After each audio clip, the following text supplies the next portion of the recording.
Folsom Lake Honda, your one-stop Honda shop, and joining us right now on the YouTube channel as well, youtube.com, Sactown Sports 1140, is Melissa Lockard from The Athletic. Of course, she covers the A's and Bay Area sports for them. Melissa, we appreciate your time. Thank you for joining us. Let's jump right in. As of yesterday morning, Melissa, the A's Vegas bill, SB 509, had received 2,370 public opinions and positions. 78% opposed the bill. Now, I will say, Melissa, Californians can submit opinions and positions. So some of these numbers are obviously thrown off. But do you think the A's face an uphill battle in support because of these funding issues in Vegas? Yeah, I mean, I think, and again, I'm not on the ground in Las Vegas, so I certainly won't pretend to be an expert in Nevada politics. But it sounds like the latest report is that Dave Cavill and John Fisher are on the floor in the legislature trying to drum up votes because they don't have them right now. Whether that holds through the rest of this negotiation remains to be seen. Obviously, there are things that can be given to people who are opposed that can flip a vote, and that's obviously what they're working on right now. But the fact that Fisher and Cavill, who did not show up on the Monday that they introduced that legislation, would make an appearance now, kind of lend some credence to the idea that this might be a little bit in trouble and that they're going to have to dig deep to get these votes. I think it's going to be close. Who knows exactly how it'll break down. But, I think the fact that this has been rushed and it's been so obviously rushed is got to feel icky to the politicians that are having to make these decisions, for lack of a better word. It's got to be really icky to make politicians feel icky too. Exactly. Politicians being politicians. If this thing doesn't happen though, let's say it falls through and they don't get the votes, do you have any idea what would be the next step here for the Oakland A's? I mean, the whole thing is so absurd, right? Like you have rumors of groups of people that want to keep the team here that are willing to buy it. And that isn't being entertained in exchange for the possibility of moving into a very tiny stadium with no development around it in a smaller market. It is baffling before you even get to the point of what would happen if a vote doesn't come through. So it's really hard to say. I mean, at some point, if this stalls out, it's possible the league says, hey, listen, this is getting to be ridiculous and you need to sell this team. There was a moment in that legislative introduction on Monday where they said that, they weren't going to return to Oakland and they would look for a different city if this didn't go through. That seemed like a little bit of an idle threat. I mean, the whole reason timeline is what it is because they want to remain on revenue sharing, and there's no way you could get another city to approve something in time for revenue sharing to still kick in when you already are like 3/4 of the way there in Oakland and, presumably fairly down the line in Vegas, but you'd have to start over somewhere else. So I don't know, but I would have to think at some point the league gets tired of this. I mean, it's making everybody look bad that's connected to Major League Baseball right now. Melissa Lockard with us here, Cattles and Ramie on this Wednesday, Sactown Sports. Melissa, I want to look at baseball's role in all of this. Is it just their greed or this obsession with the idea of having a team in Vegas that has kept them from pushing back on John Fisher here? Yeah, I don't know exactly what the kind of impetus is for it. I do think there is some sense that this is a closed group of owners, and there does seem to be some reluctance to let new people into that group. And so, you look at what happened with the Mets and what the Wilpons had to do to force a sale there. I mean, it took a lot of that being embarrassing for many, many years before the league was finally like, listen, you guys got to sell. I think that's probably playing as much a part of this as anything else.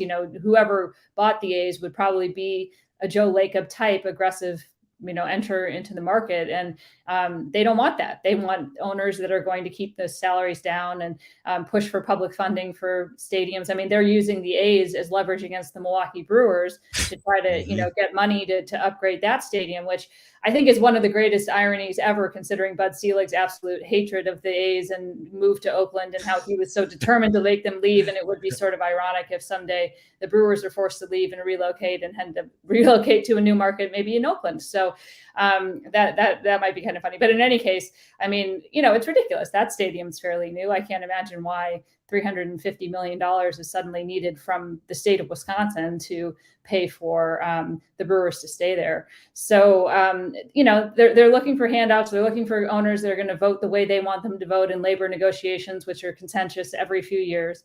And that's my guess as to why they haven't pushed back. And when, I mean, in those comments where he was, and it was in Milwaukee where Rob Manfred was using the A's as leverage or an example to the city of Milwaukee and Brewers fans and what could happen there. He gave John Fisher as much shade and cover as he possibly could. He blamed the stadium. He blamed the city. He blamed the fans in his statement about the A's current situation. Is that how the league actually feels, or do you feel like there is some frustration with A's ownership and how long this thing has dragged out while they're stuffing their pockets with collective bargain with revenue sharing money?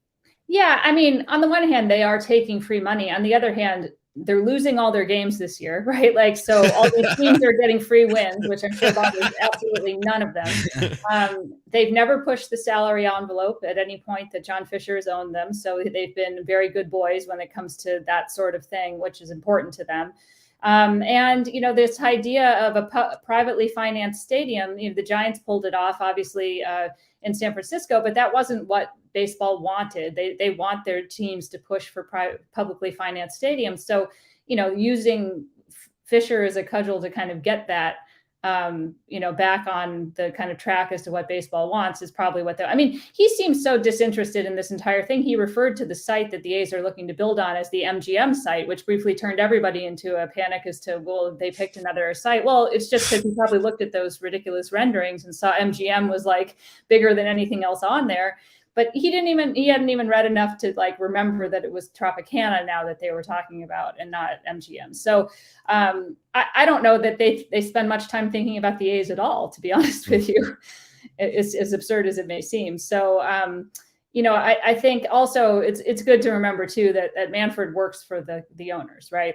Right. He is not an independent commissioner in the way that we used to have back before, Bart Giamatti and everything else. So everything that he's getting are from the ownership, and they do protect their own. It's a group of 30 people that, can meet every year, and they live in an economic atmosphere that we can't even possibly fathom. And I think it's just a different world than what we live in. Melissa, we appreciate your time. Great stuff. And as this story continues, we'll continue to reach out. Hopefully we'll speak to you again soon. Thank you. Yeah, thanks for having me. There goes Melissa Lockard on the Folsom Lake Honda Hotline. Folsom Lake Honda, your one-stop Honda shop. It's just a joke. I get so mad. John Fisher's a joke. Major League Baseball, Rob Manfred, joke. Everything about this is just it's high comedy. Every time you turn around, Rob Manfred and Major League Baseball are slapping fans in the face. It's like they don't want you.